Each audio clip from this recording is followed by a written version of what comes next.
76 ரன்னுக்கு all out மிரண்ட வங்கதேசம்.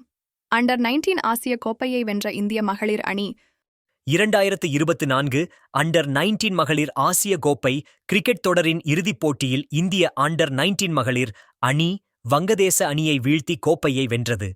இந்திய அண்டர் 19 மகளிர் அணி 41 ரன்கள் வித்தியாசத்தில் வங்கதேச மகளிர் அணியை வீழ்த்தியது. மலேசியாவிலுள்ள கோலாலம்பூரில் அண்டர் 19 மகளிர் ஆசிய கோப்பை தொடர் நடைபெற்றது. இந்த தொடரின் இறுதிப் போட்டிக்கு இந்தியா மற்றும் வங்கதேச அணிகள் முன்னேறியிருந்தன.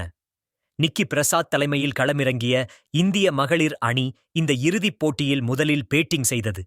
இந்திய அணி ஒருபுறம் விக்கெட்களை இழந்து கொண்டிருந்த நிலையில் கொங்காடி திரிஷா அபாரமாக ஆடி அரை சதம் அடித்தார். இந்திய அணி 20 ஓவர்களில் 7 விக்கெட் இழப்பிற்கு 117 ரன்கள் எடுத்தது. அடுத்து ஆடிய வங்கதேச அணி 18 ஓவர்களில் அனைத்து விக்கெட்களையும் இழந்தது. 76 ரன்கள் மட்டுமே எடுத்தது. இந்திய அணியில் கொங்காடி திரிஷா 47 பந்துகளில் 52 ரன்கள் எடுத்தார். அவரே இந்த போட்டியின் சிறந்த வீராங்கனைக்கான விருதையும் வென்றார். இந்திய அணியின் பந்து வீச்சு சிறப்பாக இருந்தது. அதன் காரணமாக குறைவான ஸ்கோர் எடுத்த போதும் இந்த இறுதிப் போட்டியில் இந்திய அணிக்கு வெற்றி கிடைத்தது. இந்திய அணியின் பந்துவீச்சில் ஆயுஷி சுக்லா 3 விக்கெட்களையும், பாருனிகா சிசோடியா 2 விக்கெட்களையும், சோனம் யாதவ் 2 விக்கெட்களையும், விஜே ஜோஷிதா 1 விக்கெட்டையும் வீழ்த்தினர்.